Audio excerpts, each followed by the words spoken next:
Hello, guys. Hello, all of my supporters. Thank you guys so much for hanging in there with me. I love you guys, and I thank God for you, every one of you guys. I hope everybody's doing wonderful this beautiful Sunday, God's day in my world. I'm on my way to my grandson. He has another soccer game today. So it's 2 in a row. On yesterday when I went to the soccer game, they didn't lose. It was tied 3-3. So it was a really good game, very exciting, and I just love watching those young people do something positive. So when I drive, it's always like 45 minutes from my house. And I just wanted to just talk with my supporters, people that I love, and that love me. If I don't say it enough to you guys, thanking you guys for how much I appreciate your support and for subscribing to my channel to get me to where I am. I'm not at 2,000, but I'm very close to 2,000. And I hope someday I could be saying 5,000. But I'm just taking it one day at a time and letting God lead the way. I'm not trying to go. I don't want to be the horse in front of the, put the carriage in front of the horse, Just trying to take my time, learn all I can, and master. I want to master my platform, know all the ins and outs, the do's and the don'ts. That's what I want. But as I drive to my grandbaby's last game of the year for soccer, I want to talk to you guys. I want to do a story time.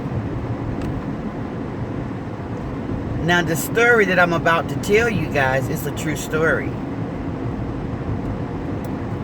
And it's a situation that's going on in my family. A lot of us content creators, we don't talk about ourselves.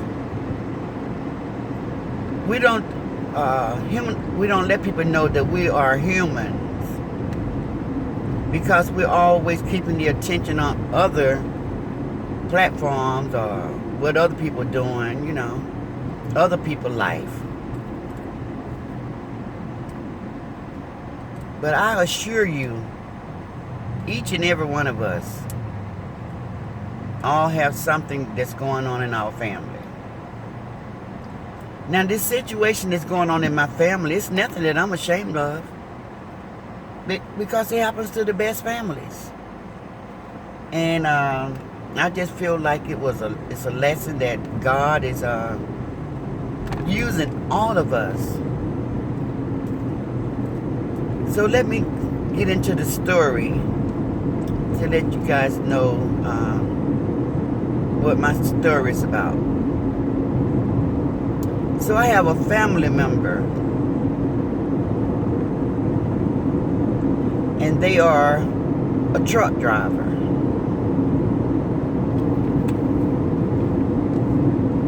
This family member of mine, they love trucks. They love trucks. They love those big tractor trailer trucks. I think in their lifetime, they have purchased like four trucks. So they own 4 trucks. 4 trucks. Now, me not being a lover of tractor trailer trucks, I would say that's enough. That's enough. You don't need any more trucks. But the family member of mine say, I beg to differ, because they love tractor trailer trucks. So the situation happened where a good deal, I think it was on Craigslist, came up about a person wanted to sell a tractor trailer truck for $40,000. Fully equipped, everything. So my family member got very excited. Saved the money, or had the money, I don't know. Called the dude, made the arrangements to meet up to get the truck. So my family member took the guy, met the guy, they met up, they exchanged money, and the guy gave my family member the truck. So as soon as he gave my family member the truck, he went to social media. And when he went to social media, he said, my truck is stolen. If anybody see this truck, report it to the authorities. Okay? Big old tractor trailer truck. Who want to steal a tractor trailer truck and think that it's not gonna get seen? Big old tractor trailer truck. Those things are very hard to hide. So anyway, the guy, maybe he sold my family member a truck that didn't belong to him. Because after he got the money, he reported the truck stolen. My family member was doing deliveries. He was using the truck, working for a company under his own contract, dropping off stuff. So he had to go through the state of Texas. Going through the state of Texas, the police got behind my family member, ran the tag on the truck, and saw that the truck was reported stolen. So they pulled my family member over, and this happened back in December. I mind you guys, it happened back in December of last year, 2021. They pulled my family member over, got him out the truck, arrested him, and he had 2 guns on him. Now, my family member in the state of Georgia is licensed to carry a weapon. But he had 2 guns on him. One was registered and one was not. Now, in the state of Texas, a weapon is a felony. So, he was going to the state of Texas to drop off a load and come back to Georgia. But he got pulled over. So now they got him for 2 charges. The charge for the man reporting the truck stolen, and the gun. So they locked him up. Time go by, a few days go by, the man went and picked the truck up, dropped the stolen truck charge. He dropped the stolen truck charge and said the truck wasn't stolen, but it had unauthorized use. So he said he didn't give him authorized use to be driving the truck. So now they holding him on unauthorized use of a truck, unauthorized use of a truck, and a weapon, possession of a firearm. Now, everybody know that the state of Texas are really, really strict on those type of charges, and they also really strict on certain race of people. It's true, I can see it. Because one thing about it, the state of Texas have private prison containment. It's private, so they get paid, they get money, but it's private. And that is what my family member is right today. My family member has been locked up in the state of Texas for 3 months. For the entire 3 months, we have spoke to him. We have spoke to them back and forth, and still today he said he don't know what they're holding him for. Nobody has spoken to him. Nobody has said a word. Nobody have told him why they got him and holding him, won't let him go, what he's being charged for. None of that. We just got a lawyer to talk and find out what was going on, and that's all we got so far. But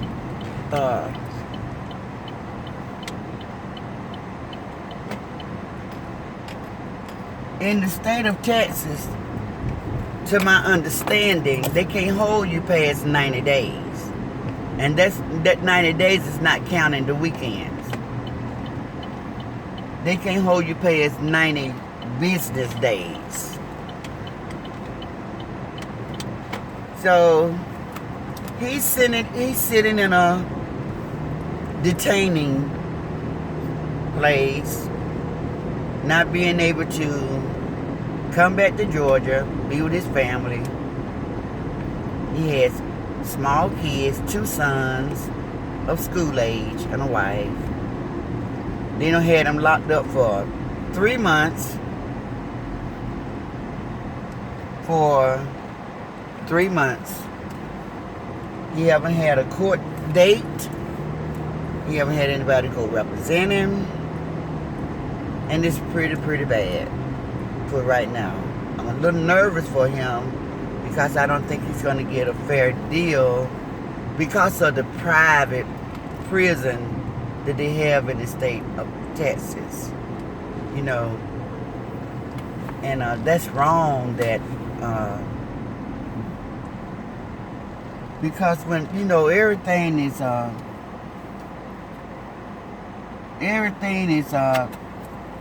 me see the word I'm searching for. Everything is like, it's all about money. It's all about money.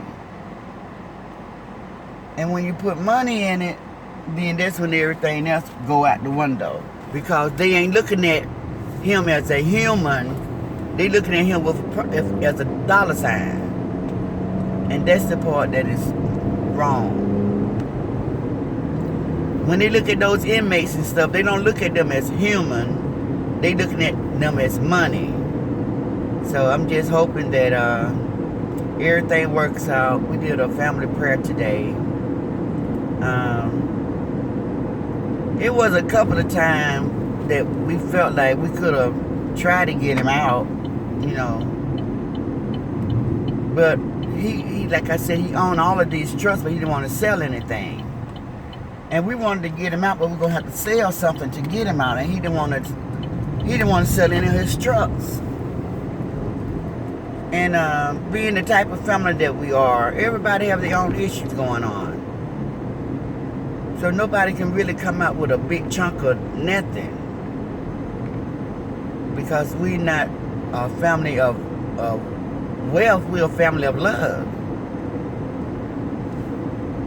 And I just wanted to give you guys this story time because it's a really good story time. It's very interesting that the different laws in the different state, like he could come back to Georgia and walk around with his gun because he has a license. He always have his guns on him. He have been carrying guns since he was like in his early 20s and stuff, you know. He have always had guns, always. But when they pulled him over and he had those 2 guns on him, they charged him for one and the other one he had a license for. So I just don't know what they're gonna do, and I'm praying that God get him out of this. And I think God just wanted to sit him still for a minute. Peace, be still, just be still, and look at your life and just see what's going on, what you can do better. You know, do you have God in your life? You know, sometimes God will do that. He'll take us out of different situations and just sit us on a shelf. Just sit us in the corner. And that's what I feel with all my heart and soul that has been taking place. God just set him in the corner. You know? Just so he can see the error of his ways. And it's just been so long now for us. You know, it's been 3 months.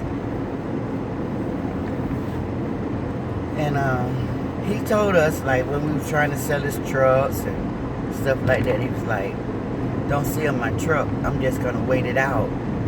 I'm just going to let them hold me for the 90 days and then let me go. But we're not for sure. I'm nervous because of the rule of the law of that state, a private prison. And see, I already know somebody that in prison in the state of Texas, and they got sentenced for child molestation, and they gave them life. In the state of Georgia, they would have did some jail time, but they would have to come out as a registered offender. But in the state of Texas, they throw the book. Well, they wanted the person to take a plea deal, but the person was so adamant about being innocent, so adamant about being innocent, so adamant about being innocent, that they took their chances of going to court, having a trial, because they were like, I didn't do nothing wrong. I didn't touch no child. I didn't do nothing like that. So they went to court. And you know they did a public offender defend them. Man, that was the worst. That was the biggest mistake right there. I think if he had a real lawyer, a real attorney, somebody that was paying out, that the people had paid out a little money to represent him, I think he would have got off. I think he would have got away with it. He would have got off that. They would have had to let him go because they didn't have any evidence that he did anything like that. And they said that the child was coerced to say what they said. And then they said that the caseworker that was working on the case felt like it was a shotgun trial, and they quit. They quit because they know somebody's going to get railroaded. But they're still in prison right now. And they've been in prison now for about 6 years. With a life sentence. Never supposed to see the light of day again as far as free. So I'm praying for that situation. But yeah, we all got situations going on in our life, guys. So they might not bring it to the forefront, bring it to the platform and talk about it. But that's what I tell people all the time. Don't get so caught up on social media where you forget about your family and your family life and your reality. You got to come at your reality at some point and get off this other stuff. You got to let these people on social media just figure it out for themselves, you know, because they're just like entertainers for us. We watch them just like we watch a good movie. When it say the end, then that's the end of that movie. But you guys hold this social media platform so close to your heart, and you make these people on social media your family, because you get a chance to communicate with them daily. Some of them love you, and some of them don't give a hoot. They take your kindness for weakness. So that's just the chance you take when you're dealing with strangers. But I hope you guys enjoyed my story time. I'm just going to leave you guys with something to think about. If you guys have any suggestion for my family, leave it in the comment section. If there's anything that anybody knows about the state of Texas that could help my family member out, just don't forget that he paid for a truck, gave man money, gave him money for the truck, and then as soon as he walked away, the person reported the truck stolen. And so the guy got to keep the truck and my family member money. He got the money in the truck. When they low down, set up all the way. Set him up. Set up. He been sitting in prison ever since because that person did that right there. Reported the truck stolen. Been sitting in prison ever since. Then, let me tell y'all this last little part before I end my story time. Do you know that dude went back and tried to told somebody that I'm gonna give him back his money? This dude, you said about you gonna give him back his money? He was gonna give my family members some of the money back. But my family member sitting in prison because you reported the truck stolen. So now you want to give him some of the money back? They should put him up under the prison because that was wrong. That was wrong. So they reached out to one of my family members talking about, I give him back the money. But he in prison. I mean, he ain't in prison, but he in jail. He been in jail for 3 months because you did that. See, guys, I'm cut from a very delicate cloth. The people in my family, we trust people. And we love on people. You can easily befriend us. We're friendly people. And that's why we get taken advantage of. Have good hearts. So people see that as weakness. So I hope my story helps somebody. Tell people to be careful going to the state of Texas, carrying firearm. Make sure you're licensed, because anything could go down, anything can happen. I love you guys for your patience and listening to me. I'm thanking my subscribers once again. If you guys want to help Granny get her numbers up, share my videos. Share all of my videos. Sit through my ads. Listen to my ads. If you don't want to watch the ad, let them run and you just get up and go to the bathroom or go get your drink of water. Go do something to the ad, go off, and then enjoy the video. But just support me. Just support me because I don't be on my platform begging for money, and I don't get a lot of super chats, super stickers, those type of things. I don't, they send my cash out, but I don't push it. I let my mom just say, if you want to support Ask Granny, and then they'll give my cash out, but I don't be on it just pushing it because I just have stuff to talk about every day. So we just talk, and then they just say it because I got a lot of moderators on my platform. They love it. They love, being able to be a part. We make it a family. Everybody got a part to play in it. And so if you guys want to support me, I would appreciate if you guys just share my videos and help me get my subscriptions up to the point where YouTube will give me a nice check just from having my videos and running my ads. They'll do me right, but I just gotta have the right amount of subscribers. My numbers have to be really up there. So thank you guys so much. I'm not gonna keep going on and on. I love you guys. I'm gonna end the video right there, right in this point right here. I'm almost to the soccer complex, but I hope you guys enjoyed my video, and I will see you guys this evening for another story time. For another story time of Ask Granny. 8 o'clock p.m. guys, story time. Enjoy the rest of this beautiful Sunday. Goodbye.